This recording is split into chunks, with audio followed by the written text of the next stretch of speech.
Hello, you're listening to Otaku Spirit Animecast. My name is Andrew, and I'm joined here, as always, with Chris. Yo. Today's episode is a discussional podcast episode. We talk about the news that seems important to us, that should be important to you because it's important to us, and then dive into our community, answer some great questions from our community, which we hope we will be able to do because there's a lot of news to cover.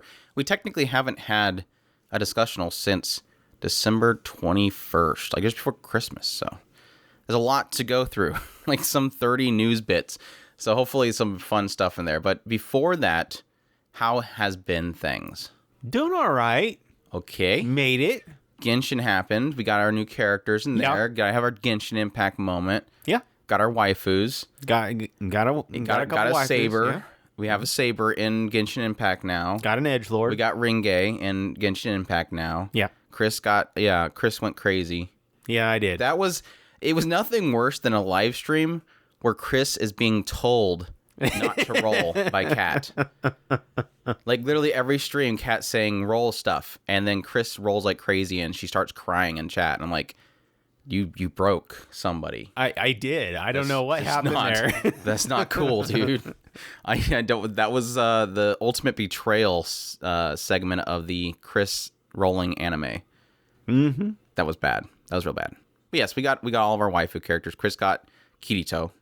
Yep. It's got to have Kirito for some reason. I don't know. He'll probably never play that character, but Chris is probably going. Not. Chris is going completionist mode with Genshin Impact. Apparently, something happened. He just broke. Yeah. And now he's just rolling to get everything. Yeah. When's the weapon start? Don't know. No. He started looking at the weapon screen. He's like, "No, Chris, no! Don't touch the weapon banner. Don't go down that route." I've had several times contemplating the Hu Tao weapon, but no, just not doing it. Yeah, I draw a line I did there. good, and it'll. I'm scared the next time I see the magic donut pop up. The magic donut, because I actually do kind of want that for Kokomi, but I need to stay away from it. I can't sit here and try and justify that weapon banner. That is just an absolute. That is for the super whales. Yeah. No matter how you cut it, not even the whales like the weapon banner. Just the super massive Titanic whales. Yeah, not touching it here. But yeah, it's been fun. Been playing Final Fantasy 14 still as always. My daily routine of that game is getting longer and longer, and I'm realizing I gotta need to stop. You can have a daily routine that's pretty significantly long. So yeah, it'll probably go away once I get all my characters up to 90, but it's a lot of time investment. Been wanting to live stream my sessions too, but just we're still trying to get over sicknesses. I'm still dealing with a cough and clearing myself, and that just kind of fatigues me at the end of the day. So I'm just struggling just to get videos that I'm doing out. So, and then doing these podcasts and everything. So hopefully eventually we'll get back to a regular live stream schedule, but unfortunately for now, not. But with all that said, like I said before, we do have a lot of news to get through, so a lot of fun stuff to talk about. I've talked about quite a bit some of this stuff on videos, but we'll love to get Chris's perspective on a lot of this stuff. So with like our first bit, which I'm sure Chris is pretty excited about, is the official website for Day Live apparently has released a PV, and that PV has a premiere date of April. So it looks like a spring series. Did anybody ever pick up the Day Bullet stuff? Did Crunchyroll get that? I would think it would be on Funimation more than on Crunchyroll, and I want to say that I don't think I have seen it yet because I would have watched it if it had, because I do really want to see Day Bullet. Yeah, that's a side story, right? It's not actually required for Day Live. Not really. Is it her backstory or is it like an alternate? It's an alternate route, just like because basically the idea is that each one of the girls are a different route, but everything's smashed together into one show, and she's just another route. It does look like they're going pretty crazy on the PV, so hopefully the quality's up there, because I know that it's stumbled here and there, but I think it's been quality. Yeah, it's been a pretty favorite series, so I can't imagine that the occasional oops will happen. It's not going to be that bad. The occasional oops will happen. That's very I mean, it was a little bit more rough towards the beginning than it has been lately because, like I said, it's making the money. Funimation. I'm on Funimation. I think it's there. Oh, it says videos for. Oh yeah, well, duh. It looks like Funimation has a website page that's Day Bullet, so I guess they do have it. There you go. There you go. We can watch it there. Maybe. I don't know. When I get time. I know Day Live 4 definitely going to be watching, so that's exciting for April. So, moving on, Amazon has listed the 12th volume of a Harem in an Alternate World Dungeon light novel with a cover announcing the anime adaptation set for 2022. So, apparently it's official, at least based on their light novel cover, that it is coming this year. That is Isekai Mikyo de Harem o. Of course, this one's a novel series centers around a high school student, Michio Kaga, wandering aimlessly through the life and the internet. He finds himself transported to a shady website, to a fantasy world, reborn as a strong man who can use cheat powers. He uses his powers to become an adventurer, earn money, and get the right to claim girls who have idol-level beauty to form his very own Harumu. Chris is excited. Yes, I am. Finally, the show that he never mentions the title of it because he's afraid of apparently saying a harem in an alternate world dungeon. We always joke about because he has like an alternate title for it. So I don't know. Yeah, the title that I know it by is Death not March Parallel Rhapsody, obviously. Yes. Yeah, that's Roxanne, by the way. There you go, Roxanne. The Moe girl. She is the main. Yeah. I don't know. We'll see. Chris is super hyped for it, so we'll see if it turns out good. I'll be curious based on what he's saying if it will be a late night broadcast or what. That's what I'm saying is I'm not sure where they're going to go with it because it's not like for it to go into those. It's not like one of the quote unquote shows that we've seen. At best I could see some ecchi, but it does have scenes in it, so it's hopefully not going to be in the hentai level, but at the same time, I can't deny that it does have it in there. So, but yeah, we've seen shows where it's like it doesn't hide from that fact, but it is what it is, and so they just work with it. Hey, and hopefully that's what they'll do with this. Maybe we'll get world's in harem levels of censorship, and then it'll be fine. All I gotta do is just cover up the entire screen, including underwear. Oh, that show. Well, that's cool. We'll see how that turns out. Exciting stuff. I'm up for it. Moving on, Atsushi Okubo has revealed that Fire Force manga is set to end in a few chapters. This will kind of leave it around the area of the 34th volume. So it looks like Fire Force is coming to an end. Maybe we'll, I don't know, see what I don't know if he's got anything else lined up to kind of pick up from this one, but pretty solid. 34 volumes worth of a series is pretty successful, if I have to say. Yeah, that sounds like about in the top 2/3 roughly, because I don't even think Soul Eater made it that many chapter volumes, did it? I think so. I remember. Yeah, congratulations to him. Hopefully, like I said, has something solid lined up to come up after it. Ready for some sad news. Netflix has announced that they are increasing their pricing for their subscriptions. Yay! Because I was thinking the other day about how year over year it seems like Netflix is increasing, how much stuff they're offering people and totally not losing a lot of content. And what better way to celebrate that than to up your subscriptions by $1 to $2 each tier? Mm-hmm. Yay! I remember getting into Netflix way back in the day, and it was only at best 10. Yeah, it wasn't that much. Yeah, like I know the lower tiers for like DVD and stuff like that, and then streaming. It's just So now we're at for HD on 2 devices, we're going from 14 to basically 1550. Take away a penny. I don't want to be exact here. 4K plans going from $18 to $20. At least they're separating that. It's always been separated. I wasn't really. I've never actually followed the whole 4K thing, so I wouldn't have known that. But at the same time, I'm glad that they are actually separating that. That's And I see the sad thing is they have an SD plan too, which for anime fans technically should work. But whenever it's an SD, it seems like it's way overly grainy. Like it doesn't look even standard definition. So, but their standard definition is going from $9 to $10. So, yay! It sucks because this isn't like 10 cents or 20 cents up. This is literally $1, $2. That's insane for a jump. And I really am curious.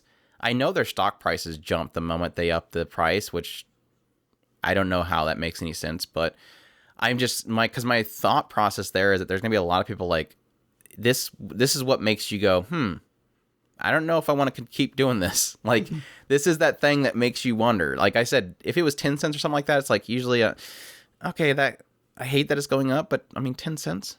But like $2, that makes people really question and really wonder, do I really watch things? And that's like the dominant responses I've seen from a lot of people.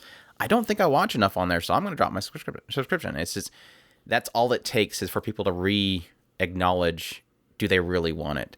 And it sucks for me because like we typically will jump on there and watch something, and then I usually typically I'll sub and then immediately unsub so that it doesn't charge me again, and I'll just let it drop.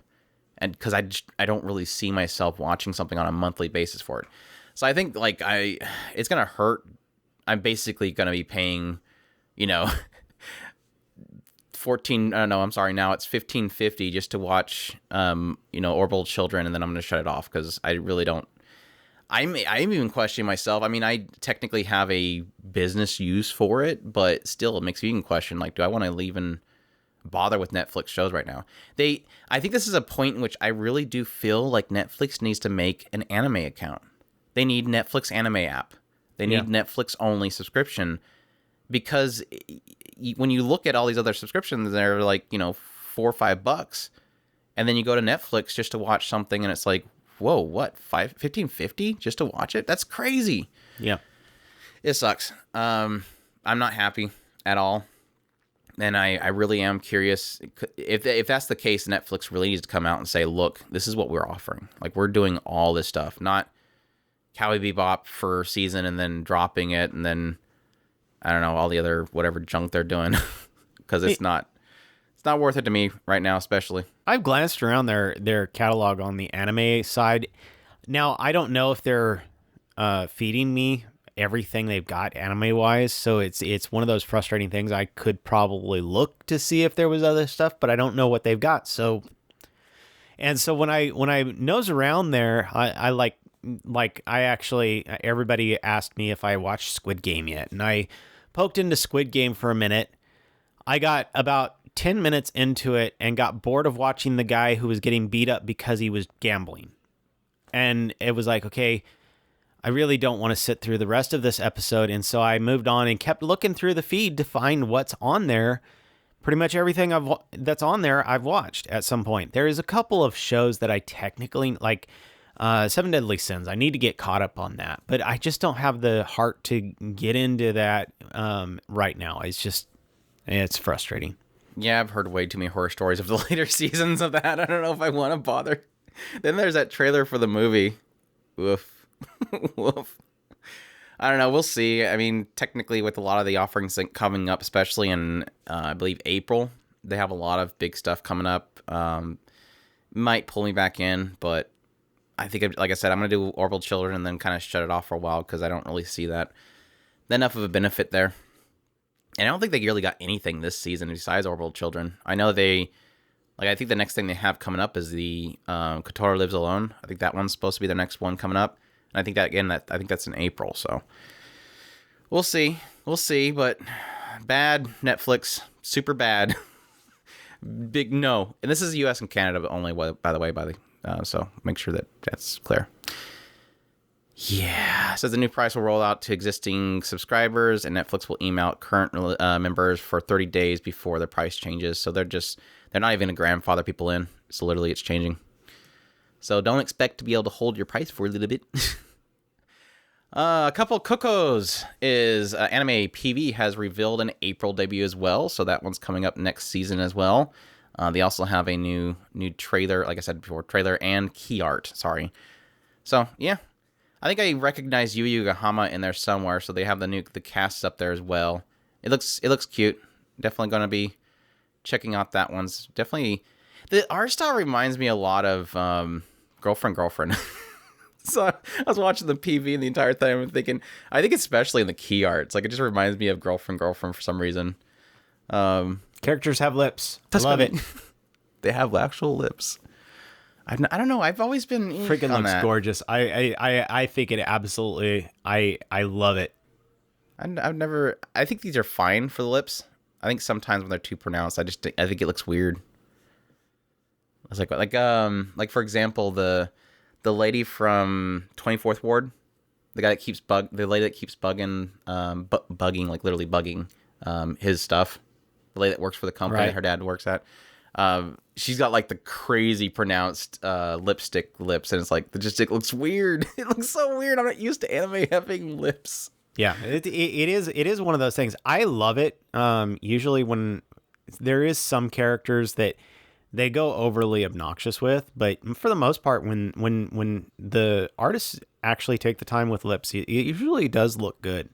16-year-old super studier Nagi, second-year student at the something academy school, was switched at birth. On his way to dinner to meet his parents, he accidentally meets a brash, outspoken, Erika, who is determined to make Nagi's her fake boyfriend, as she never actually wants to marry. But once Nagi makes it to dinner, he finds his parents have decided to resolve the hospital switch by conveniently having them marry the daughter of his birth parents raised, who turns out to be none other than Erika herself. So there you go. She doesn't really want to marry, but I guess you're getting married. Cool deal. Moving on, I think we talked about this in our previous discussional, but we were talking about the fact that Rumiko Takahashi's manga Urusei Yatsura was getting a anime readaptation, apparently. Well, apparently, they have released two new informations for that. One is that it's going to be adapted in 2020, or it's going to start in 2022, but also that it's going to be running for 4 cours. So that's exciting. That's like literally, that'd be 50 episodes-ish? So full year run. That's usually doesn't happen unless you're, I don't know, Gundam. Well, Gundam used to be a Gundam. They're planning on killing the entire staff. I don't know. I don't remember it being that crazy animation, but they had some moments.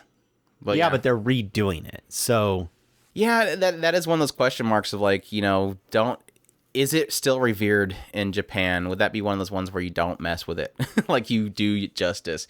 I don't know if they've actually given a studio yet, but I'll be honest. I am excited. I would love to see a refresh of that series. It's definitely a show that needs an update, and if they do it with the updated stuff, it'll look great. I'm super excited about it.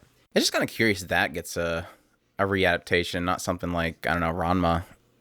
So that's kind of odd. Must be a calling for it. I'll be excited for it. Hiramatsuri's mangaka plans to create 2 new mangas in 2022. Apparently, obviously, Masao Otaka is known for doing the Hiramatsuri series. They announced that the 90th issue of Kodakawa's Harta magazine, they plan to first publish a one-shot manga, Our Extraordinary Days Have Just Begun, then launch a new series in February issue of Harta. And that series will be Magical Boy Hamaru Won't Start. And then after running for 6 chapters, they'll be launching a second manga in the 97th issue of Harta. So if you're a fan of Hiramatsuri and the creator Masao Otaka, definitely be excited for technically 3. I guess you could say the one-shot's not technically a manga, but a one-shot and 2 full series of mangas, including a Magical Boy one, apparently. I think that would be, it's Magical Boy. It's literally in the title. So, interesting. Definitely interested in that. So, I miss Hiramatsuri.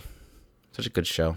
Moving on, Sentai Filmworks has announced they have acquired license for Teasing Master Takagi-san Season 3 as well as the movie. I'm sure most know that already since the 3rd season has begun. It is currently streaming on High Dive. I was going to say, I seen it on High Dive. Yeah. Definitely excited for that. I think the big news there is also, I kind of expected them to pick it up because I think they had one of the previous seasons, but definitely excited to see if they got the movie as well. Hopefully that's a quick turnaround because I don't think well, they technically have done theatrical releases. I'll be curious to see if they actually do I know they plan on doing a home video release for both of them because they have that license, but I'll be curious to see if it takes us too long to get the film. Yeah, I was desperately hunting for it because I knew it. I thought I remembered us saying that it was coming this season, and I was bouncing around trying to find it, and finally I was randomly decided to go and check High Dive to see what it. Oh, there it is! Finally, I found it. I think that's the only thing that High Dive ended up picking up this season, which is enough for my sub. Got to get on that. Good stuff though. Good stuff. Author Fuse of the That Time I Got Reincarnated as a Slime novel series has announced that the series is getting the end in 3 volumes. So that's exciting. What? It's coming to an end in 3 volumes. Do I need to say it again? No. It's coming to an end in 3 volumes.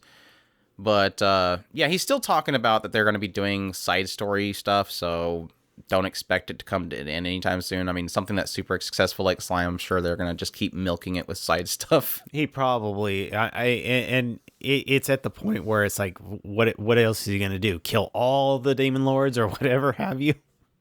Did they not yet? I'm not going to tell you either way. I'm just throwing a random idea. I just read a light novel and decide that I want to tell everybody that he's not have just killed any demons yet. Yeah, on that same kind of note, No Game, No Life author Yu Kamiya has announced that in an author's note, that No Game, No Life series is entering its final stage. I need to hurry up and read whatever that means. I got through probably half of the first book. I need to hurry up and finish that. You got to bring up that whole thing again. Chris has the physical volumes and he just reads them digitally anyways. You always argue that... Huh? Are you going to be picking up the rest of the volumes? Or are you just going to have that collection? That's it. It's hard to find volumes anymore. I'm still looking for Mushoku Tensei. Just you can't find volumes anymore. Like they don't publish much anymore. Which is sad, but it is what it is. These days, that just kind of is the sucky reality for book buyers. You have to pre-order. If you don't pre-order these days, you're not getting things. It sucks. The Fafner? Is it Fafner? Fafner. I'm sorry, I think it's Fafner. The Fafner Dead Aggressor series apparently is getting a spin-off anime. It is titled Silkyo no Fafner Behind the Line. This will be a standalone story and only be 1 episode. So there you go for fans of that. I think we watched like 1 season of it and just completely dropped off on it. Because I don't think really anybody was picking up any of the series over in the West. I think that was a lot of it. And when people started actually carrying it, it was like, well, now we're like 10 seasons behind. Yeah. I mean, it's kind of similar to the whole situation that I have with like Strike the Blood and stuff. I don't ever see it pop up. So completely behind at this point. I want to say it's on Crunchyroll. I could be wrong. Yeah. Tatsuki, who of course is known for doing Kimono Friends the first season, the good one, as well as Kimi-no-Kusa, has released the ending for the Hintatsu series that, at the very end of it, teased a theatrical film that they are doing along with Aniplex and Studio Irodori, and is planned for a 2023 premiere. So, how's his stuff looking now? It's kind of similar. Kind of similar to the usual stuff. I mean, they're getting a lot better though. But it's kind of still got that similar style to it. Very CGI-ish. But, yeah, there wasn't really much in the tease. It kind of showed some boy up on a cliff with, standing next to a tree with a book in his hand. And at some point, close the book, and the book comes alive. It starts walking around him. And then in the distance, you can kind of see these mountains, like, standing up, like the mountains are alive. So, pretty interesting. I'll be interested to see. I'm glad that Tatsuki is getting some kind of recognition like that. I'll be interested to see what they end up doing with Aniplex, but it definitely, to me, it looks like he's getting a lot better. So, or they're getting a lot better. Yeah. Except for the pages for whatever reason that are random. Oh, yeah. Yeah, excited for Tatsuki. Congratulations. Looking forward to that. Really loved Kimono Friends and Kimi-no-Kusa, so be really excited to see more. Moving on, we have the quintessential quintuplets. The official website for the series, or the movie, has announced a premiere date of May 20th in Japan. They also released a key art, so be excited for that. Hopefully it doesn't take too long for that to come over to the West, but definitely excited to see how that concludes, because I think that was supposed to conclude the story, but we'll see. Yeah, I keep clicking on that. I need to finish it or catch up. One of these days. One of these days. Keep telling myself. We talked about this during our review, but yes, the Faraway Paladin has been set to get a second season, so just want to make sure that on the podcast here, if you didn't check out a review, you'll be aware of that, so excited for that. We'll see if it turns into a nation-building anime. Yeah, that works for me. We'll see if it works for Andrew. Additionally, we also talked about this, but Kagenato is getting a second season as well, so we're super excited for that. That first season was absolutely fantastic. Sadly, not in the Anime Awards as Best Comedy, but I know that it's very niche, so definitely my favorite anime comedy. And additionally, Amaim, Warrior of the Borderline, has been confirmed to get a second part, not a second season. It was originally scheduled to be a 2-core, but apparently they split the core, so I don't know, I kind of dropped off on that one. I never really did get back to it, but I might when it comes back. We'll see. I still crave my Gundam shows, even though they won't bring us Gundam TV series anymore. And finally, for the last of, well, there's still more down the list, but also Pop Team Epic has planned to have a second season. So, Chris, are you excited for the Pop Team Epic fans to come back out in the works? No. That was something about the Pop Team Epic fans back when that was airing that I kind of tried to avoid. Not to say they're bad people, but there's certain ones of them that's like, okay, cool. I'm fine with it, but please don't throw it in my face every 2 seconds.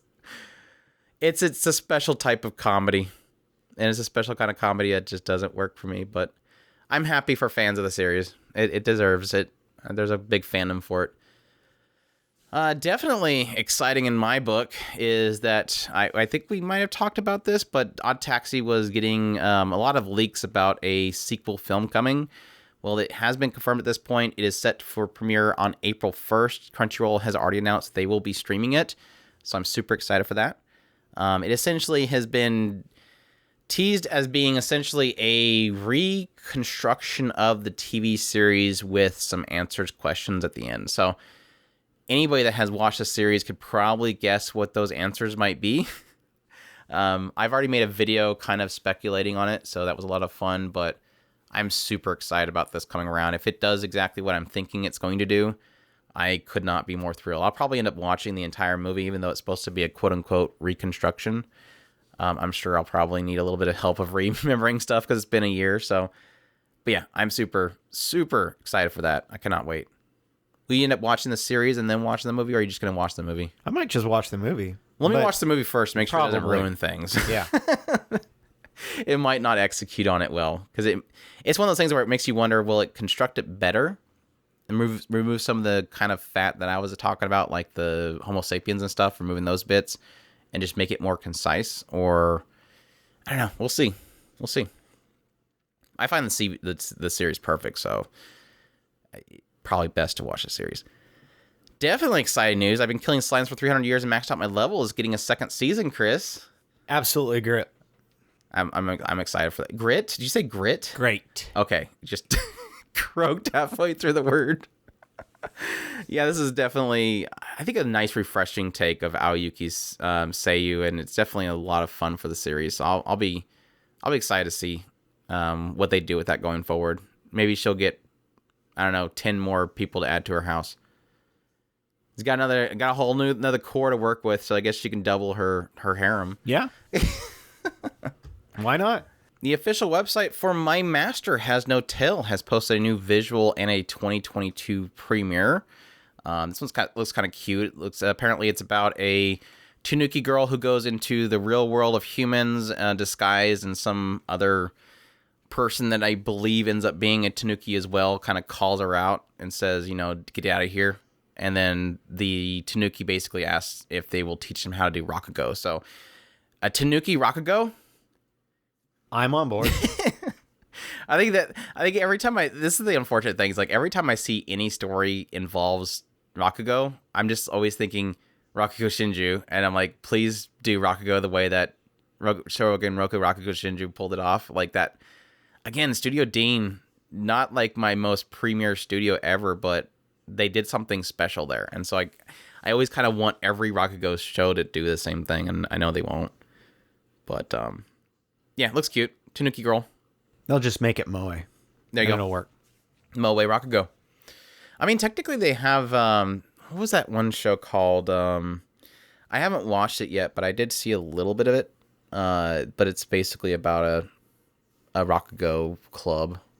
I forget. I know that it's got Rakugo in the name, and I cannot place it, but that's technically Moe Rakugo.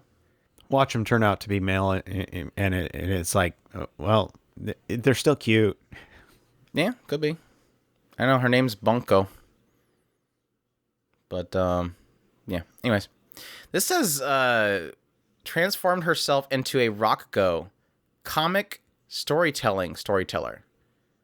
Like, are they saying that Rakugo has to be comic storytelling? I mean, it can be, but I don't know if that's always. I mean, there's some dark stories in Shogun Roku. Yeah.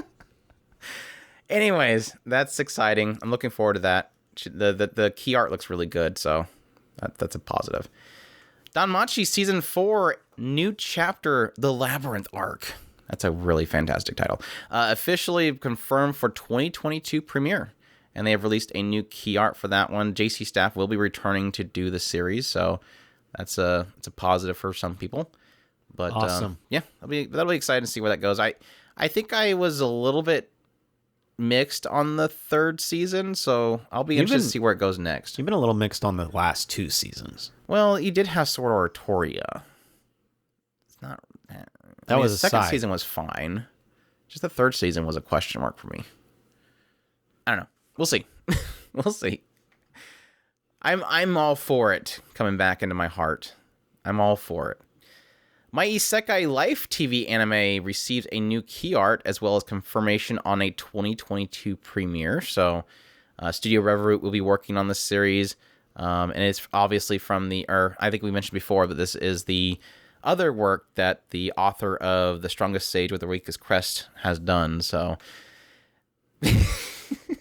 I think when I heard about when I first heard about them confirming this in 2022, my initial thought was, well, if you like The Strongest Sage with the Weakest Crest, then be excited for my Isekai Life.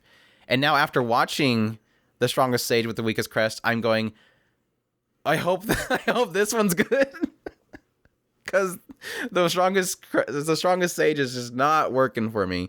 But it's funny because my big joke that I had with watching The Strongest Sage with the Weakest Crest is this show. Why is this not an isekai? It feels like through and through like this dude is an isekai character. I know he's a rebirth, but the show itself, like you could have told me it was an isekai, and I would go, yeah, obviously it's an isekai character. He acts like an isekai character. So now it makes sense. Maybe he's just getting his stories mixed up between My Isekai Life and The Strongest Sage. I don't know. The main characters look similar. We'll see. I guess my whole point is if The Strongest Sage feels the way it does, I can probably see My Isekai Life probably being a lot more entertaining for me. But we'll see. What's your thoughts on The Strongest Sage? I don't hate it. I think it's I think a lot of people are saying it's kind of like The Wise Man's Grandchild, even though it's not isekai. It just feels like that. Like very... I like the party aspects so far. Like I think that was the same way I was with the Death March one. It's like I like party building isekai kind of stuff, but I don't know. It feels very generic. I'm holding out right now. I don't. You like the king basically going, "Oh, take care of the kingdom."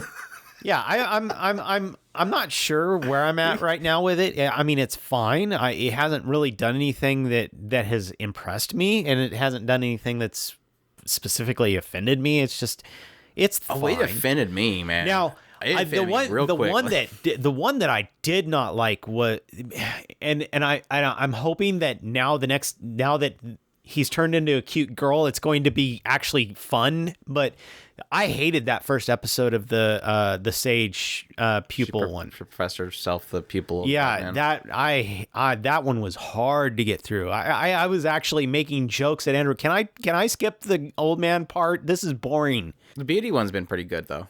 The old man and the two old men, one turns into a beauty. Yeah, it was hilarious. I laughed so hard watching that show. Even the second episode was solid too. So was it good? I'm so glad.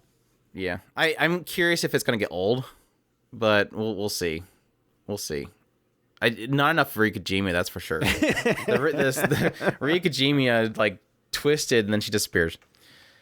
Anyways, we're doing our first impressions. Discussion. And now, I want everybody to take this with a grain of salt. Apparently, Kankali Season 2 is still coming. When? They've claimed that it's apparently premiering in fall 2022. I'll believe it when I see it. I'll believe it when I see it too. But it was apparently announced on the official Twitter account by C2 Kikan. So, there you go. We'll see. What was that, like 2015, was it? Yeah, 2015. And that's almost 6 or 7 years now. And they announced a second season immediately. Yeah. That's what's crazy. It's been 7 long years. That's crazy. I don't know. I'm all for more Buki. Need more Buki. Kongo Des. A lot of characters in there that I love, so I can't wait. And it's so funny how that's... I never played the game. The show itself sold me on buying a whole bunch of figures of that series.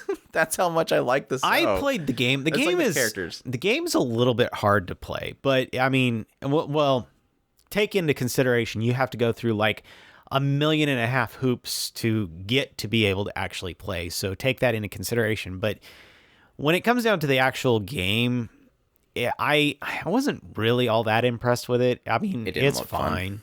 Yeah, it didn't look fun to me. And it looks like a lot of work. A lot of work. Way too much. I will say this. It's way too much work for what you're getting out of it. Yeah. That's kind of how I felt just watching it. Fans of regular Magic High. Apparently they announced at the end of the Reminiscence arc special that it will be having a sequel adaptation. So be excited for that. I haven't watched it yet. I really probably should get around to doing that. And I'll probably wait until towards the end of this season because it's technically quote unquote this season. So might just do that and just knock it out in the review along with everything else. But yeah, I need to knock out the second season and maybe I'll just watch the whole thing. I wanted to do that. Did you not do the second season? That's right. No, I watched a couple of episodes. Yeah, that's right. I did see the new girl, and I think they had just met up, and there was the new power, if you want to call it that was kind of showing up, and they were exploring that, and then I kind of dropped off. I don't remember why I dropped off, but yeah, I was fine with it. It was back to the way it was before the last part of the first season, which really, really made me mad. So yeah, that's the other thing. I'm really curious to see if the Reminiscent arc will make me dislike the sister less, I guess, because apparently it's supposed to be their origin stories or something like that. So we'll see. Hopefully, I'm for being sold on her. We'll see though. All right, moving on. I already talked about Honor. that one. I think Honor at Magic High kind of explained that a little bit better than the original series. But it butchered everything else. it gave an answer to why she was very interested in him, for lack of a better term. Yeah, enough that she kills him. That's just because he's invincible. She doesn't do that because she knows that he's invincible. She literally did it on accident. She literally did it on accident. Because you can revive yourself. I'm okay with killing you. That's right. That's no. Chris, you got some screwed up. That's the ultimate form of love, Andrew. I question your relationships. During a live stream, it was announced the manga Teppen is getting greenlit for a 2022 anime adaptation. This apparently follows 3 girls who are essentially becoming a comedian group. The duo, it says duo. Isn't it supposed to, duo's not 3? But anyways, Kona Monzu, But yeah, they pretty much are trying to make it big. I guess similar to something like the Maisetsu, but we'll see how that works. We'll see how that works out. I'm all for it. I think I wanted to get back to Maisetsu and give it another shot, but I never did, unfortunately. But yeah, some more exciting news. Obviously, Shadowhouse has been set to premiere in July. So they got a new key art out for that one. We've already, of course, announced before that it was getting a second season, but not too far away. We're looking like, was that fall? That's fall, right? Or is that summer? That's summer, isn't it? Yeah. Yeah, that's not as far. That's not that far at all. That's not this next season, but the one after that. Right. It's after spring. We're good with calendars. But no, I'm super excited for that. I know that there was a lot of comments about them skipping stuff that would be required for the second season, but obviously the writer has already acknowledged that that was a thing and that they didn't actually have plans on doing a second season. So they know it's a thing, and they will obviously have to adjust for that. And having the writer actually be involved with that whole process is a huge plus in my book. So, yeah. Just think, the next time you hear us complaining about how our dogs aren't getting any sleep because people are shooting off fireworks, you should be watching this show. You should be watching. Sounds like a Funimation thing. Isn't it Funimation that says that? You should be watching? I don't know. Or was that Toonami?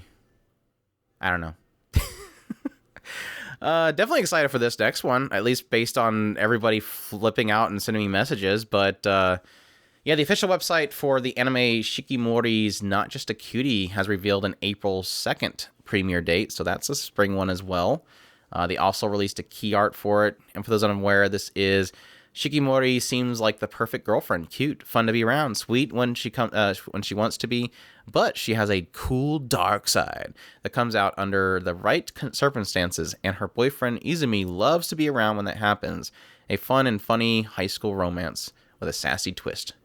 So, yeah. So basically, he's putting her in situations that she hates, and so he can get to see this other side of her.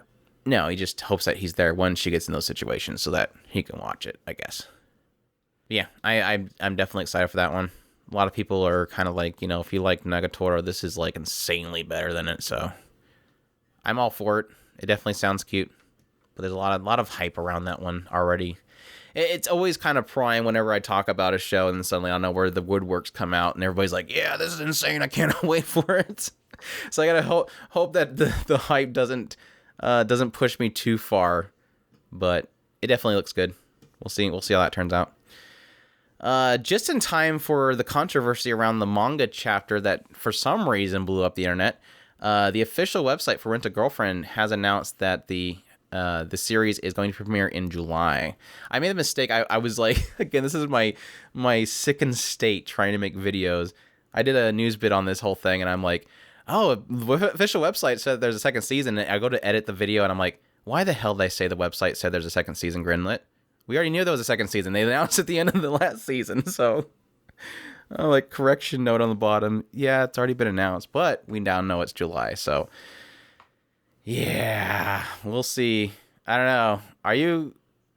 How are you on Rent a Girlfriend? I forget. I was fine. You're fine? Yeah.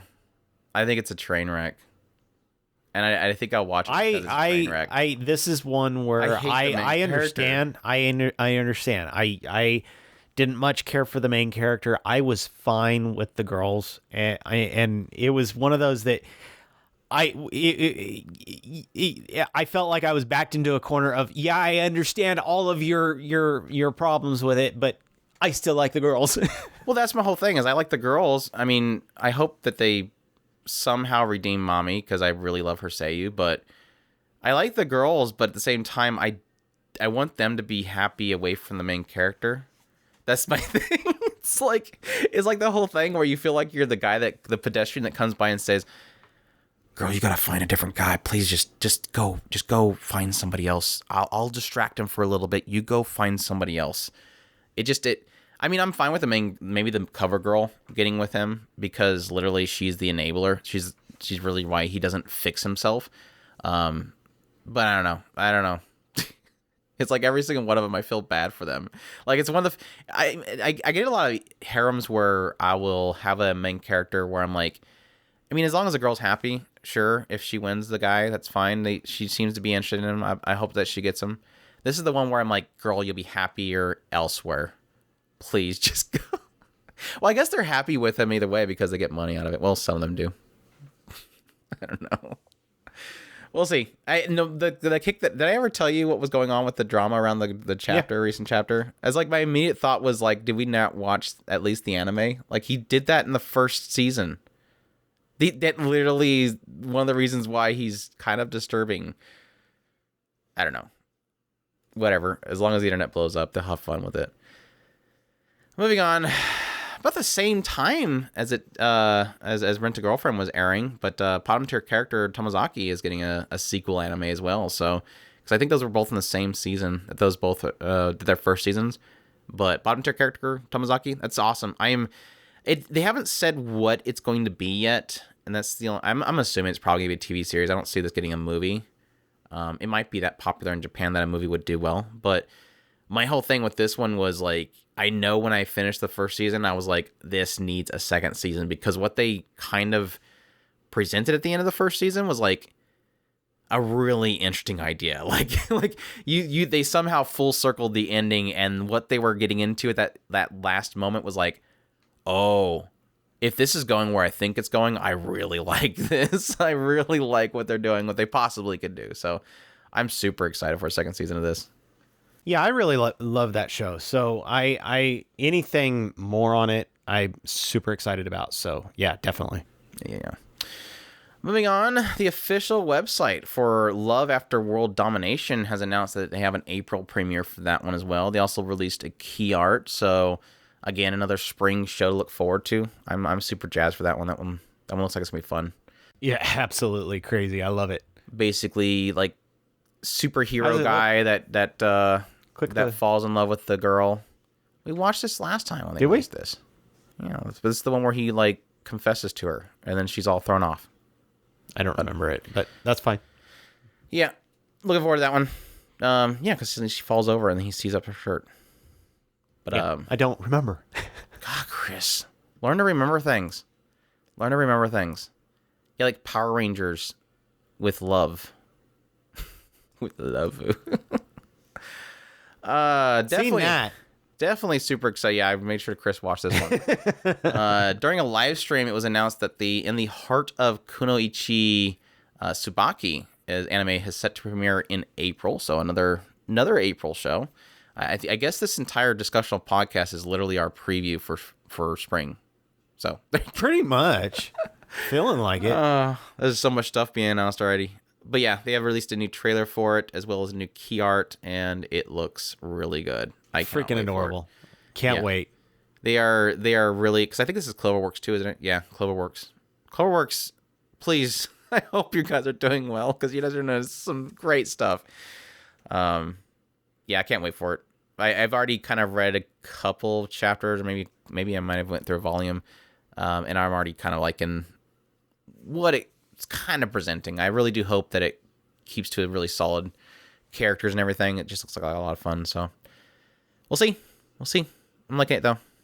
Moving on, we have the wraparound for the recent Insomniacs After School manga volume has announced an anime adaptation as well as a live action film. So that's kind of exciting for at least a mangaka to get not only a anime adaptation, but a live action at the same time. So the manga focuses on two Insomniac schoolmates, a boy named Ganta and a girl named Isaki. Both worry about their constant lack of sleep. After a chance meeting in a school observatory's turned storage room, the two share secrets and begin having an unusual connection. So yeah, I've already had a few people chiming in saying this is a huge deal. So I'll be interested to see this, if this turns out to be as hype as I'm getting across from certain people. This was definitely one when I talked about it on a video, I was like, I really don't know anything about this, so that has me kind of puzzled. But it's good to hear from people that this is something that's definitely to be excited about. Looks good, like it could be a solid slice of life romance, possibly. Yeah, slice of life romance. Yep. Cool stuff. Definitely excited for that. Livestream Nizi Shanji Mahjong Cup Tournament has announced an anime adaptation for Mahjong Souls game. So nothing gets Andrew more excited than a Mahjong mole game adaptation thing. Apparently it's some sort of Mahjong game that was released a long time ago in 2018. And then later made into a web browser game in Japan, as well as an iOS and Android app. So there you go. Characters look kind of cute. Yep. Plenty of cute characters to get excited for those microtransactions. And now you can see them in animated format. So yeah, that's about all I can give it, is it got cute characters. Dog guy. Not sure about the dog guy. Dog guy. The Yakuza's Guide to Babysitting has released its first PV, and this PV has confirmed a 2022 premiere. There's a lot of content already in there, so I'm assuming this will probably be a spring show as well. We'll see. Maybe summer. It looks like it's got a lot of content in the PV. It looks really cute. I don't know why, for some reason, the girl reminds me of Rika. I even made a key art with Rika in it. So we'll see. I don't know. I'm absolutely excited about it. I love the seiyus. So yeah, definitely excited about this one. It looks so freaking fun. So freaking fun. So freaking it's got fun. a just it's freaking got a, fun. It's got a Chris freaking fun of a seal of approval. So there you go. Yeah, I'm looking for that one. Just it's got a contrast to it. The thuggish guy and the cute little girl. So that's gonna be a lot of fun. But it's not Kendra Suda, so Andrew kind of dumped it all already. The other guy was good. But he's a solid second place. I mean, he's good. He's nothing good. Second place to Kendra Suda. Exactly. See, Kendra Suda is like Andrew can't acknowledge any man outside of Kendra Suda. I acknowledge no man besides Kendra Suda. Yeah, new key art. I kind of mentioned this earlier, but key art was released for Kotaro Lives Alone, and it confirmed that the series will be premiering worldwide on Netflix in spring. So looking forward to that one. Again, as I said before, I really don't understand why he reminds me so much of Yato from Noragami, but I think that's why I'm excited for it. Plus the whole concept in the synopsis that claims that he's literally got it together more than anybody else in his apartment building. So it's like this little kid living alone and has his stuff together. But yeah, I'm looking forward to that one. Aside from the fact that I have to pay $15.50 a month just to watch it. I'm not going to let that one go. And finally, our last bit of news, probably our biggest bit of news. AMC Networks has acquired Sentai Holdings LLC. That happened. I'm really sad about this, by the way. The acquisition, of course, includes everything within the Sentai Holdings, which is Sentai Filmworks, High Dive, and the member interest in the Cool Japan Fund. So, yeah, I think the biggest news that comes out of this, Chris, is that we finally get a confirmation that Sentai Filmworks and High Dive are the same company. After so long of them never confirming they're the same company, we finally officially have it come out that they are the same company. I don't know why they always act like they were different companies, but there you go. I don't know. I guess most companies like to keep their branches separate, but they're the same. It's an inside joke. I'm sorry, but no. What are your thoughts on this, Chris? I thought we talked about this already. No, we have not, because this was announced January 5th. Oh, it was somebody who was on my stream mentioned it. That's asked right. me for my thoughts, and I was. Yeah. I think literally on January 5th, you had a live stream where somebody asked you your thoughts on it. Yeah.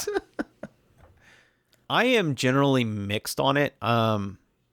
Mostly because I'm excited about the idea of High Dive getting I'm not going to say a cash inflow, because it's not guaranteed that AMC is going to suddenly just start dumping money into High Dive or Sentai.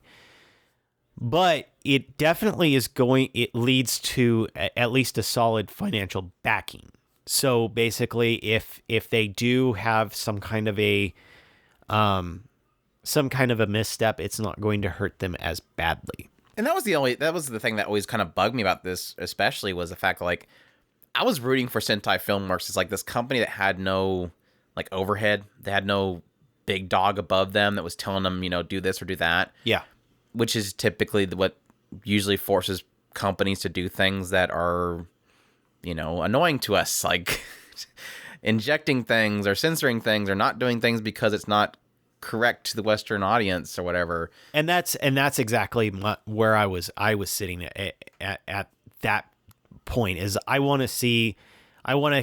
couldn't think of what things AMC had done to decide whether or not I was okay with. Yeah, and that's the thing that's where I was really hoping to get your opinion on this, because I'm not really too familiar with AMC besides the original AMC and what AMC now is with like Walking Dead and stuff like that. Yeah. I mean, that's literally the extent of mine. But I don't know that I've ever seen anything, and especially just a brief looking at, I haven't really seen anything that AMC themselves has done that's been like, ugh, yeah, you're kind of like Sony, aren't you? I haven't seen anything like that. So I have hopes there because I haven't seen AMC step out of line in that way. They haven't done anything that I can see of that would make me concerned about them acquiring, because that's again, this whole thing of like, the reason why I liked Sentai and I liked High Dive was they were the ones going, you know what? That really inappropriate show? We got that. And guess what? It's uncensored. Like they were the ones that were grabbing all the titles that you wouldn't see anybody else touch with a 10-foot pole, and they were getting the uncensored version. Like, again, we've mentioned before, if they would have picked up World's End Harem, no doubt they would have the uncensored version. They were the ones that would get those versions, like the Why You Here Senpai or Sensei, or was it Senpai or Sensei? Why You Here Sensei or something like that. The redo of Healer, they were grabbing all these titles that were like really questionable, and they were getting the uncensored version. So it kind of, I hope that remains there. But it depends on how much autonomy they have, because I can guarantee you that AMC is in line with the same stuff that Sony and all of them are doing. The question is whether or not, like I said, whether or not they're going to have their own autonomy, and how much autonomy they have.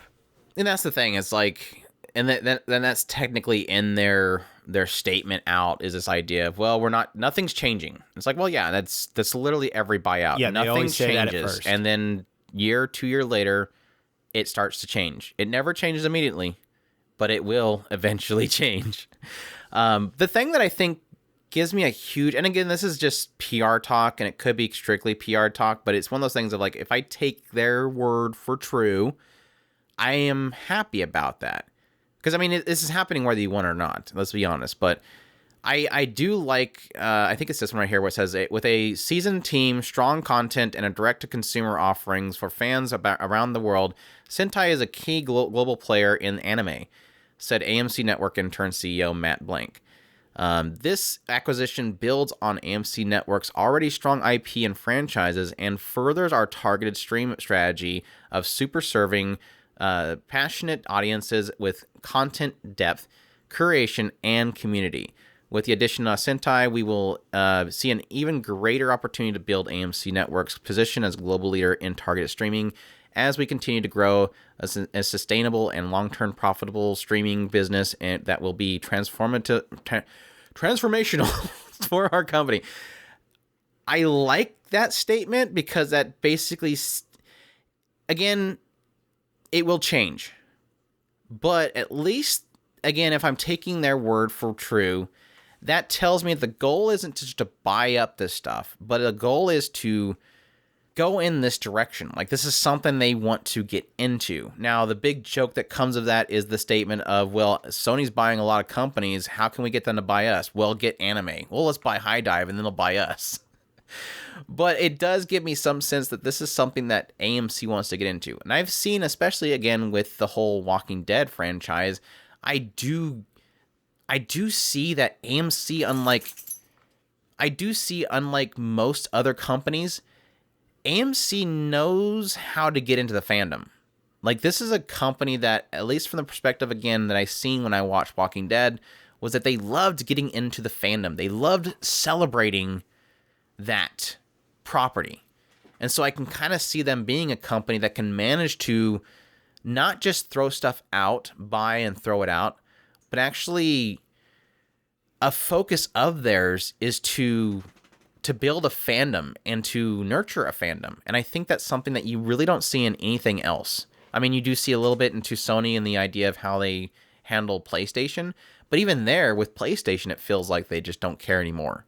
Like, you don't see that passion in the CEOs of PlayStation that used to do things like, you know, the old E3 press conferences with the guys coming out and being all excited and stuff. They feel like they've become more and more like a company, even with their PlayStation brand. Whereas AMC, again, with my little experience with them, it does seem like they kind of have this desire for a fandom. And you see that happen with a lot of the conventions. A lot of the conventions, they'll have a lot of presence of AMC and The Walking Dead and all that kind of stuff. In the same breath, you'll have over here, you have the anime and all that kind of stuff that's in the same building. And you almost kind of feel like there was this, maybe when they were out there in those conferences, they looked over and said, there's a lot of anime over there. Maybe we should get into anime. It's one of those things that when we were talking about it, the idea of somebody competing with these companies, and AMC wasn't one of those that I had really thought about. I'm not, and please don't get me wrong, I'm not completely... It's not a big company. It's a shocker that even happened. But again, Sentai's not big. Yeah, so maybe it's just a small company buying a small company. It's not. I don't automatically go, well, I'm not too concerned. Because I am concerned. There is things that AMC has done that I kind of lift an eyebrow to of, do I really trust you not to kind of shove your ideas in this? No, I don't. I don't trust them. But at the same time, one of the biggest things that I think will determine the direction this goes is if High Dive turns a big profit. And I know that sounds kind of silly, but really what it'll come down to is, because we kind of know and trust High Dive. Just like we, to a certain extent, we kind of trusted Crunchyroll. Crunchyroll had done things here and there that we didn't agree with, but for the most part, they were still staying on a certain track. We flat out don't trust Funimation. Funimation had gone too far. They'd burned that bridge way too many times. But when it comes down to it, and Sony did the same thing. So it was like, okay, when they merged together, it was like that. Two peas in a pod right there. 2 peas in a pod right there, yeah. 2 peas in a pod. Why don't you just get a room, you two? So when Sony bought out Crunchyroll, it was like, well, it's just the direction that the things were going with them. So it's not like big surprise. It's not much going to change. It's going to just become more and more obvious. Now, High Dive was pretty much one of our last surviving hopes, the shining diamond in the rough that we were hoping would, and that's what we were saying when we were talking about this exact thing. We were going, well, all we can do is hope that everybody dumps into High Dive, and High Dive goes crazy and actually jumps headfirst because they're the only ones that were left. So I don't hate the idea of them hooking up with AMC and getting that. Hopefully AMC says, okay, you have one shot. You turn a profit, we will back you 100%. And that's my hope. Is that this is their one shot. Yeah, that is the other hope, because obviously the big question, or the big thing that you would get in that is like, okay, well, now they have somebody that if they were to trip, they don't fall down a pit. Right. They trip, and then somebody will catch them, and they can pull them back up, and they can, yeah, they'll probably get a big earful because you just messed up, but at least you have that backing to keep you from falling. Well, technically they have a backing because it's called the banks. If they trip, they would go to the bank. Now they can go to AMC's bank. Now, the thing that comes from that as well, and I do agree with you, is there's also a sense of again, it's probably going to take some time. This isn't going to be like literally, the next day after being bought, they said, okay, well, what do you guys want? We're at your disposal. Well, we need this much money so we can buy up all these licenses. It's not going to happen that quickly. But there is a hope there that, yeah, we might see in fall or something like that. Suddenly out of nowhere, High Dive has like 5 shows in one season they've suddenly grabbed because that's what they told them is, hey, we need some backing to get some of these licenses. So investments are a thing, and I do really see that being obviously something they can bank on in the future, but I don't know. We'll have to wait on that one. I don't know necessarily that, but again, that goes back to the whole thing is if, again, taking them for their words, what they're saying in their statement, is that can be a thing if AMC's real goal is to get into anime. If this is really something they want to try to get into to advance their portfolio. Because it's obviously that Sony's seen value in getting into anime. AMC might see that as well and go, well, Sony's getting into anime. It seems like it's a big thing. Let's snag up this little company. Well, if Netflix is picking it up, Amazon dip their toe. So obviously, they see something there. Mm-hmm. So they want that. And AMC could be in a drought for content as well and start tossing it up. And that's the start of your new Cartoon Network right there. Or not new Cartoon Network, but your new Toonami block, basically, is my point. That'd be cool to see maybe on AMC networks to have anime on television on AMC.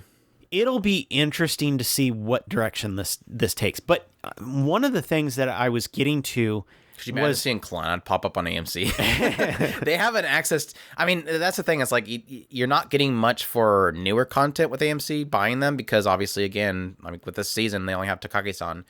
But wouldn't it be cool to actually see Sentai has a really solid back catalog? Like, that was what I told a lot of people when they were questioning, like, I mean, should I get a High Dive for these 2 shows that are this season from High Dive? And it's like, if you want the catalog, because they have a very solid catalog. They have so many Made in Abyss, Clannad. There's so many things in Sentai's catalog that, yeah, if you want to look at some back catalog, it's a good place to go to. And that might be what AMC could bank on that. Again, going back to my previous statement that not all licenses will even allow that. So even them buying Sentai Filmworks and buying their catalog of licenses doesn't immediately mean they can throw Clannad onto AMC networks. Because again, you have to have that in the contract that you can put that on AMC broadcast. They're typically, a lot of these licenses are you're licensing to broadcast it on this platform, on this website, on this period of time. It's not a full bill that you, sometimes it is, but it's not always a full bill that you can do whatever you want with that property in the United States or whatever it is. But I think the other thing that I was kind of hoping for in this whole ordeal is one of the things that obviously hurts a lot of people with High Dive. And again, people that are just not really feeling the idea of getting a whole subscription just to watch a couple of shows in a season that High Dive has. The thing that a lot of people were telling me and how they were upset about is that High Dive does not have a free streaming option. Crunchyroll, Funimation, they all have free streaming options. Typically, you wait a week, and then you can watch, with ads, the latest episode. High Dive didn't have that. And I know that a lot of that reasoning is because High Dive didn't really have the infrastructure, or at least maybe the connections to get into getting advertisements. I'm wondering if this could give them that option. I'm not aware if you go to AMC's website, if you can watch any of the shows with ads, but this could be a really cool thing that AMC can give them the ads they need to do free streaming of that stuff. I would really kind of like to see that happen with High Dive going forward. Again, just to give people that option, because I know there's a lot of people that are just, I just want to watch with ads. If I can pay my sub by just watching ads, why not? And I think there's an argument that can be made to the fact that AMC, or at least High Dive, could actually make the sub value just from having you watch ads. It doesn't take much to put together $5 worth of ads. But yeah, that's my other hope, just to help them out with a little bit. Either way, it happened. No matter how you cut it, it happened. So we'll see. Just just ingrain it into your head, Matt Blank. So if you ever hear us say, the hell's going on, Blank, that's probably what we're talking about. Blanc? Is it Blanc? I don't know. Could be. Matt. All right, Matt. Don't screw it up. You have this one shot, Matt. Again, like I said before, I kind of enjoyed The Walking Dead for a while. It fell off horribly for me at some point, but Matt, for a while there, we were together. I trusted you. We had some good times. Now you have one of my babies, and you're gonna take care of it. If you mess it up, Matt, just like with Roberts, we're gonna make you hear about it on a regular basis. Roberts and Matt. It is one of those things. It's like I said, I hope for the best. I do truly hope that they take this, they run with it, they go crazy, and they make it a thing, and show them that this is worth the purchase. And one of the things that I was trying to get to was, if they can show, if we all pull behind these guys and we say, this is what we want, they have power. If they have power, guess what? They get more money. They get more content for you. This can possibly be a flat out slap in Crunchyroll / Funimation / Sony's face, saying, if you don't take us serious as a customer base, you will fall. Period. I know. But at the same time, if they go the same route as them, then we just, I guess we're out of luck. We have nowhere else to go.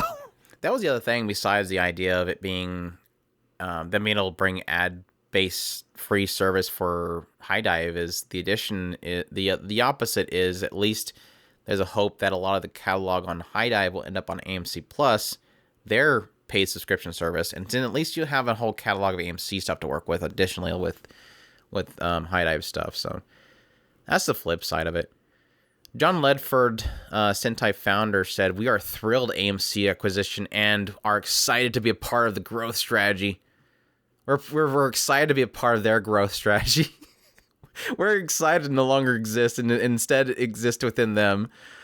This acquisition will not change Sentai's mission to deliver the most exciting anime content to audience worldwide. It will expand it greatly and will give our content businesses and more distribution, more partnerships, more scale, more reach.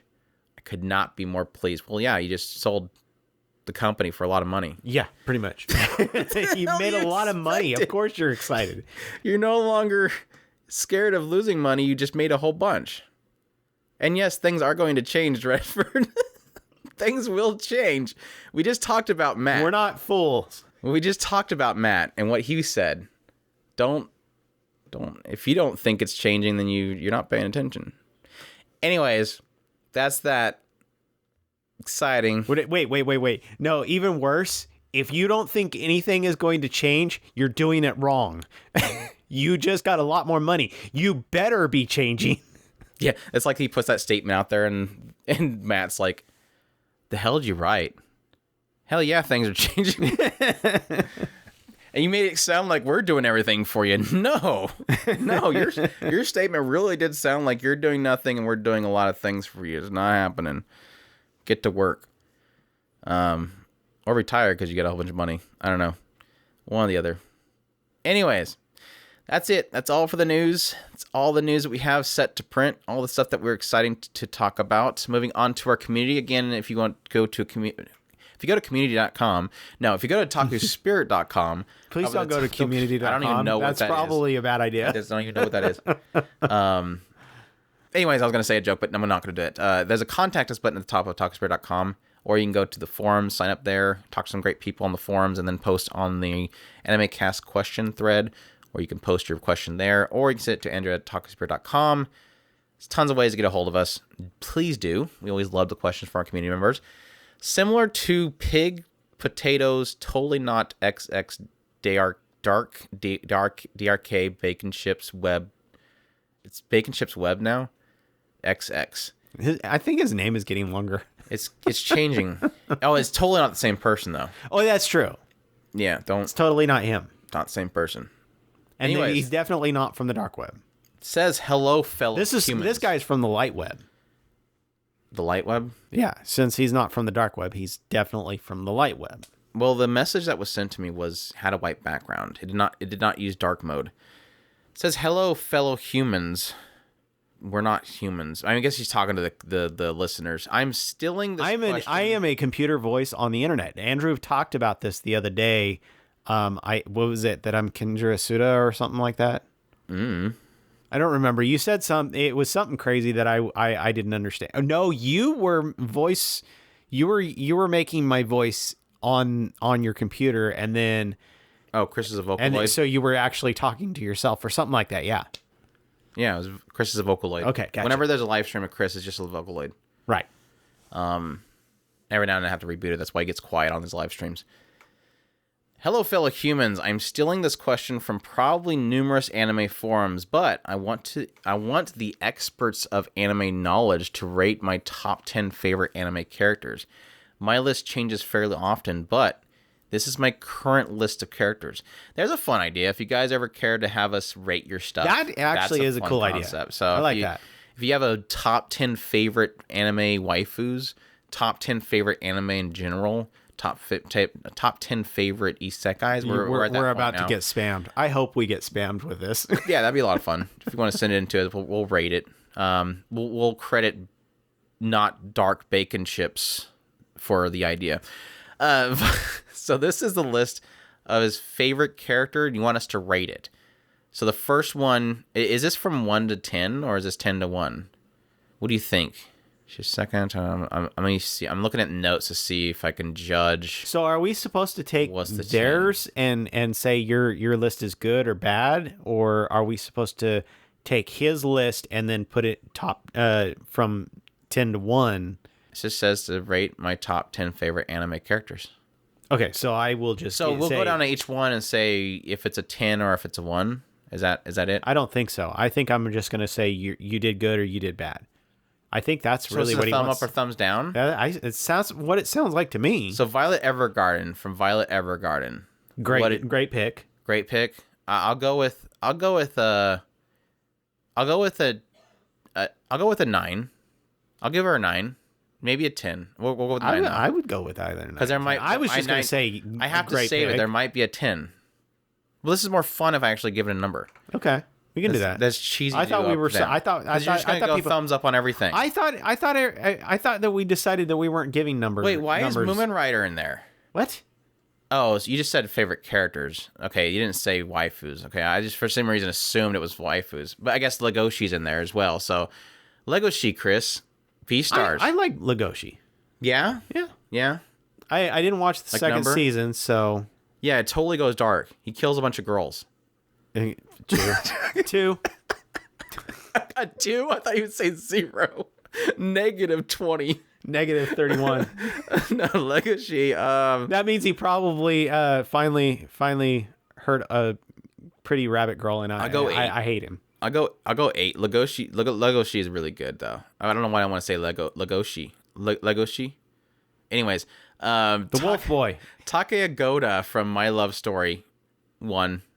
I love him. He's a 7. He's a shrug for me. He's a 7. I love him, 7. He's a 7. You know, 7's literally saying you hate something. Well, he's not a cute anime girl, so why would I give him anything more than a 7? I mean, I'm not in love with him like Kinjiro Asuda for you. I mean, I'm sorry. 8+, otherwise you hate him. You have to be 8+, otherwise you're hating This is them. true. This is true. Everything rating-wise, if it's a 7 or lower, you hate it. Moomin Rider from One Punch Man. He grew on me a little bit, especially towards the end of was it the first season? Yeah, I think it was the first season. He's the one that's on the bike. Yeah, that's why he's called Moomin Rider. I like the bike guy. Yeah, I'd give him a 6. I'd give him a 6. I'll rate him a 6. I was like 5 at first, but now that I realize it's the bike rider, I'll give him a 6. This one's the one that hurts me. Pun Pun from Goodnight Pun Pun. I haven't watched or I've read it yet. I want to so bad, but based on what I've heard, 10. but that's just because I've heard way too many You positive got to things about bring up a Pun. picture. It's just literally a bird. It's a bird? Yes. Oh, okay. The whole concept of Pun Pun is that this guy is always No, if it's shown just as a bird, you're fine. I don't need to see a bird. Say it's a bird. It's an ugly bird. But it's like the interesting thing about it. Like everybody in it has like actual character designs. He's just a bird. It's weird. It's like I don't know if I remember us talking about that at one point because I recognize the picture now, or that picture. I've read their other work, but I haven't got a chance to read Pun Pun yet, and I really badly do. Yeah, I'm out of my depth on this one, so I'm gonna have to pass on this. Aoi Yamada, is that the violent girl from Working? I think that's the violent girl. No, that's the lolly girl. Let me think. Lollies are automatically 9 or higher. So I don't know. She's not really lolly, but she's pretty close. I don't know. I didn't watch Working, so bad. That one's one of my shame ones. Bad Chris. I did watch the WWW one. I'm going 7. There was some things about her that I was kind of, but I liked her. Yeah. Vinland Saga Thorkel is. I pretty much cared for nobody in that show, so. What? I like the dad was about the only one I liked, and spoilers. Thorkel's cool. I don't know. There was other characters in that show that I liked more, but Thorkel was definitely up there. I love his seiyuu too. I really do love his seiyuu. He's literally the guy from Fate Zero. My gosh, Ryder. The hell is his name? I can just call him Ryder. Ryder from Phase Zero. It's literally his name, but yeah, I'll go 7 on Thorkel too. Sleeping Princess in the Demon Castle. Aurora Sayu Rice Kaiman. I like that you actually put in the parentheses this time that she's the princess if you don't have to look it up. Thanks, because I had to look up Thorkel. I absolutely adore the princess, so she's definitely a 10 for me. 10, yeah. That show is fantastic through and through. Yoko Furi. No matter what you say, Furi-san is scary. It's just a manga currently. Hopefully it'll get an anime adaptation soon. I think you guys will like it. So how do we know? We're obviously going to decide based on a picture. Furi is scary. I hope I don't. This better not be hentai. I'm gonna yell at you if it's hentai. She does look scary. She looks great. I love it. I'm guessing her character is that she looks scary, but she's 7. not actually scary. Yeah, I think that's probably what it's going to be. She's going to be one of those. Did I tell the entire plot line right there? Is that she's scary? We but figured it out scary. just based on a picture. So yeah, I'm on board. Maybe I'll bounce her up a little bit. I'm gonna give her an 8. She looks like the chick from you do realize that after we watch this show, she's probably going to be a 10, like 12, 13. I'm going to love her so much. I can see it already. I don't know. AniList has 69% on it. So that tells you it's bad. I don't know, man. 69 is a bad number. I don't know, man. It's a bad number. That's hentai levels. I knew it was a hentai. I knew it. No, I'm kind of a... Like I said, she kind of reminds me of the girl from Fruits Basket. The rough girl that well, again, I think it's the whole idea of it. But anyways, I hope it gets anime adaptation just for you. Izumi Takanashi from Working. She's a second Takanashi sister, in case you guys don't remember. That tells me nothing. I'm gonna look up all these characters. Izumi Takanashi. Oh, yeah, the goth lady. She looks cute. She was definitely. I think going at 8 on that one. I really liked her, so I'm gonna go with 8 on that one. Did she think the entire world hated her? No, she's just really soft. She's very soft. Very. I'll die if I walk 2 feet out the door. If I remember correctly, she always acted like she was dying. I'll also add a few honorable mentions. I really like Subaru and Beatrice from ReZero. That's very weird. Byako! You are definitely in the outside if you think Subaru is a good character, because obviously the consensus is that Subaru is an absolutely terrible character. But I have mad respect for you standing up for yourself. But no, I'm all for Subaru and Beatrice. Subaru, 6 or 7 for me. I don't love him, but I do understand him as a character. I would put him in like 4 or 5. I'm fine with him, but he's not my favorite character. 4, I'm fine with him. I'm fine with him. I give him a 4 out of 10. I'm fine with him. That's literally, this is garbage. 4 is. No, I totally 1 or garbage. 2. Okay, Pop Team Epic characters probably getting in the 1s and 2s. Okay, Shut up. that's garbage. Shut up. I make loves no Pop bones Team about Epic. how much I dislike He loves I dislike Pop the Team art. Epic. I despise the Chris. artwork. I despise the humor. Next you're going to say Sunny Boy's bad. Don't be talking I smack. hated Sunny Boy. No, Chris, stop it. I dropped Sunny Boy. I didn't hate it. I just dropped it. And that tells you something, because he watched some terrible shows, and he's perfectly fine with watching those. I'm gonna get hate today. Beatrice. I'm gonna get so much hate. Yeah, but at least I love my Beatrice, and you're on my cool team for loving Beatrice. Cool Team Epic. No, Suyu I'm not Asui. cool Team Epic. You are on the cool team for loving Beatrice. Suyu Asui from My Hero Academia. I'm good with her. I love I'm Suyu. fine. I'm not into the frog thing, but she's cute, and I like her adore saying- Suyu. So yeah. There you go. I've always had a heart. I've always been back and forth between Ochiko and Suyu. So I say throw them, ship the two of them together, Throw 'em. and be done. Just done throw with it. them. Apparently, just throw them. Anzu from Anzu is 99999. Okay. I love. So right. All right. Cool. And lastly, Power from Chainsaw Man. I don't know. Should I look that up? Probably. Is it gonna be something bad? Is Power just his ability? Power from Chainsaw Man. Don't read the synopsis. It could have spoilers. There you go. She's all right. She got horns and fangs. Cool. She kind of reminds me of. I bet you 99% of the people who see that picture go, I want her to bite me. Yes, it's literally gonna be that fetish, no doubt.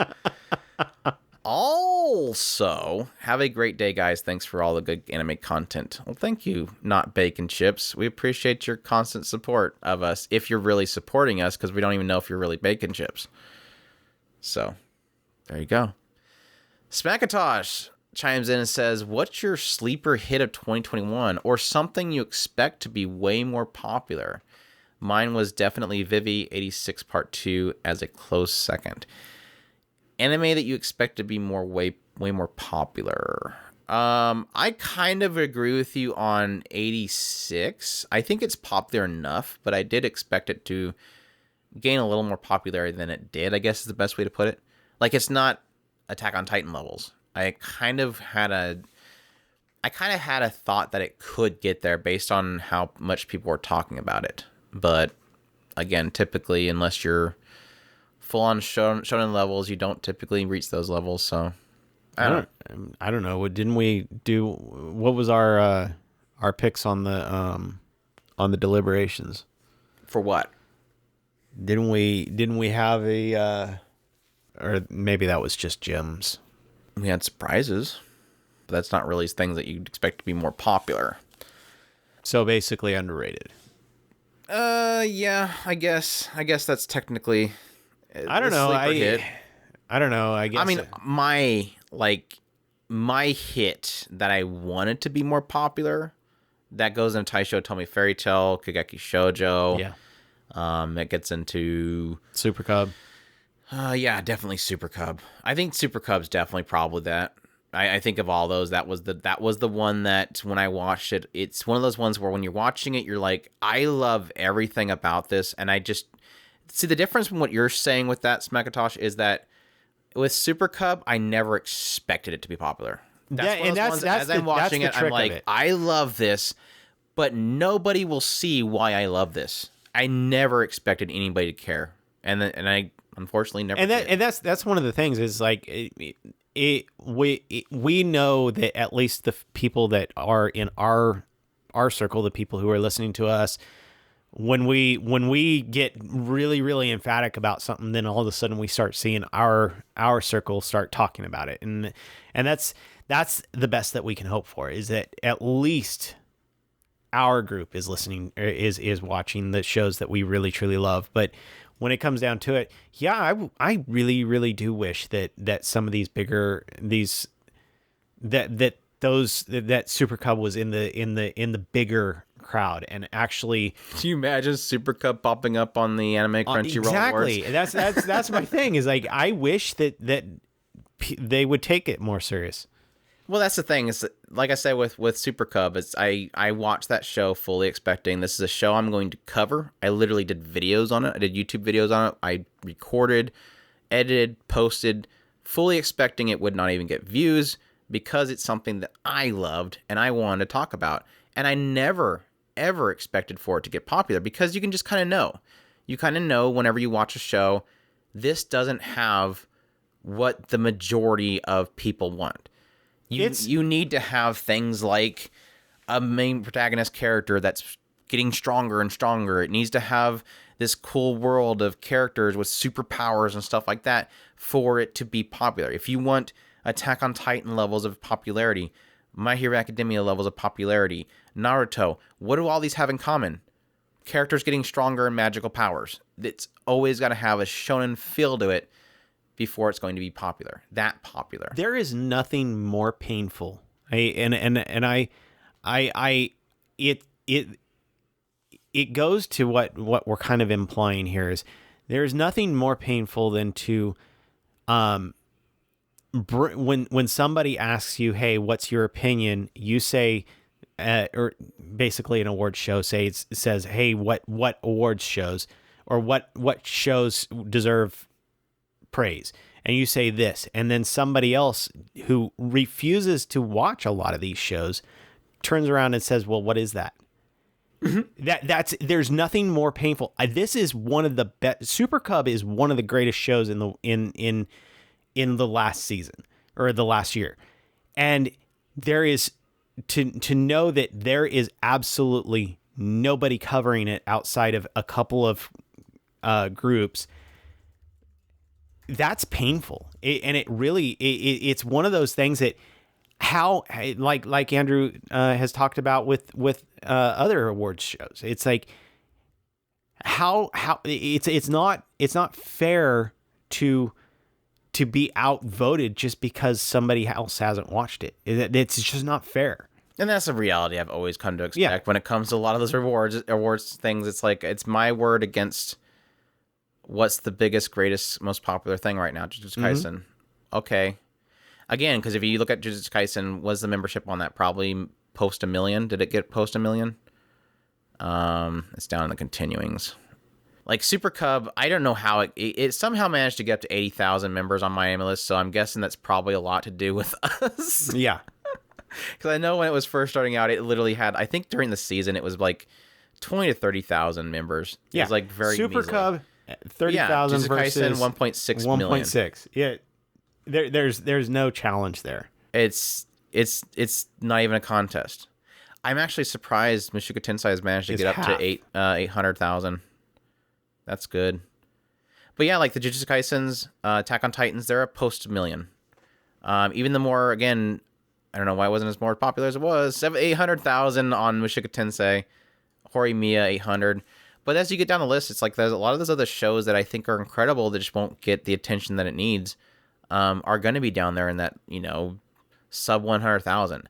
That's like my whole video series that I'm doing now is like, I'm going to be going through and making videos with 5 shows that are just not popular that should be more popular. And that's those shows. Those are the shows that are in the sub 100,000 that you often see in seasonal droppings. They just kind of drop off at some point because everybody's watching the top 5 shows of the season, if even 5 shows.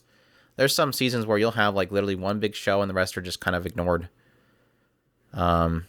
It's like it seems like it's picking up, especially this year. So it seems like more people are watching shows. But there's some times where it just, like this season right here, summer was just dead.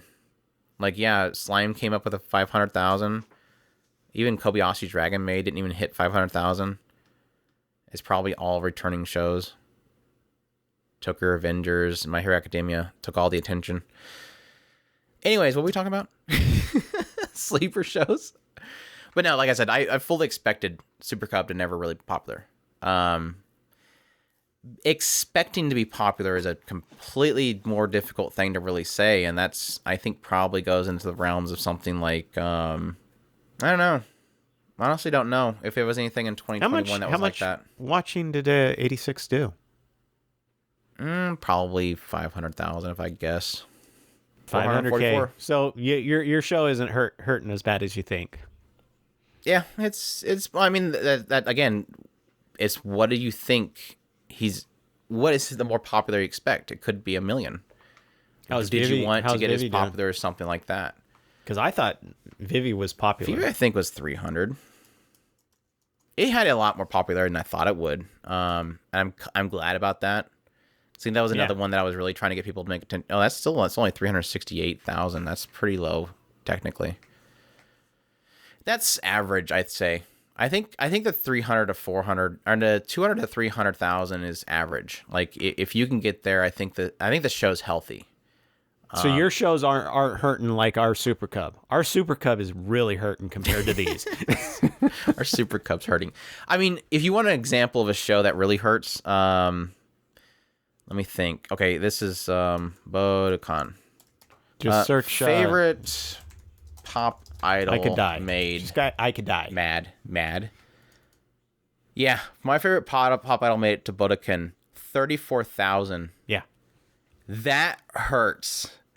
I did when I did my recent video for shows that need to be more popular, I looked back at that and I literally was in pain because I'm like, this show, as much as I was chiming on it too, this was what in my favorite anime of that year.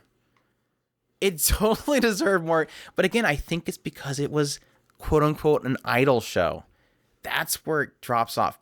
Idol shows I don't think are as popular in the West as people think they are.